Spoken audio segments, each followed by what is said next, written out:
ఆడపిల్లలకి అన్యాయం చేసిన వాళ్ళకి, అకస్మాత్తుగా ప్రజల మీద దాడులు చేసిన వాళ్ళకి, మతపరమైనటువంటి హింస చేసిన వాళ్ళని పట్టుకుని తాట తీసి రోడ్డు మీద నిలబెట్టడమా, తుపాకీతో కాల్చి పడేయడమా, కాళ్ళ కింద కాల్చి, మోకాళ్ళ కింద కాల్చి వాళ్ళు నడవలేకుండా చేయడమా, ఇది యోగి ఆదిత్యనాథ్ ట్రీట్మెంట్.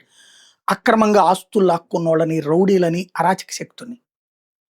అదే ఆంధ్రప్రదేశ్‌లో అమలు చేస్తున్నామని చెప్పాలనుకుంటే, పార్టీలకు అతీతంగా ఎవడు తప్పు చేసినా శిక్షించాలి. ఇప్పుడు ఒక వ్యక్తి ఆడపిల్లని మోసం చేశాడని శిక్షిస్తుండే రోడ్డు మీద తన్ని తీసుకొచ్చాం. అతను వైసీపీ అయితే.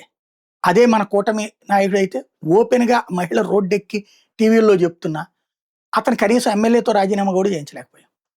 లేదా ఎమ్మెల్యేని సస్పెండ్ కూడా చేయలేకపోయాం. పైగా పోలీస్ కేసు మానేసి పార్టీ ఎంక్వైరీలు చేస్తున్నాం. ఏది కరెక్ట్ అవుతది? ఏది జెన్యూన్ అవుతది? ఇదే ఇప్పుడు హైకోర్టులో వచ్చినటువంటిది. నడి రోడ్డు మీద ఇప్పుడు కేసులో తప్పు చేసినటువంటి వాళ్ళకి శిక్ష పడిన తర్వాతన వాళ్ళు నేరస్తులవుతారు. ఈలోపు ఆరోపితులవుతారు. నేరారోపణ ఎదుర్కొంటున్న వాళ్ళని అవమానించడం ఎంతవరకు రైట్ అన్నటువంటి దాని మీదన హైకోర్టు అలా బయట నిలబెట్టే అంశాల మీద, నడిపించిన అంశాల మీదన నిలదీసింది. మరి ఇప్పుడు కూడా కొనసాగిస్తారా? చూడాల్సింది.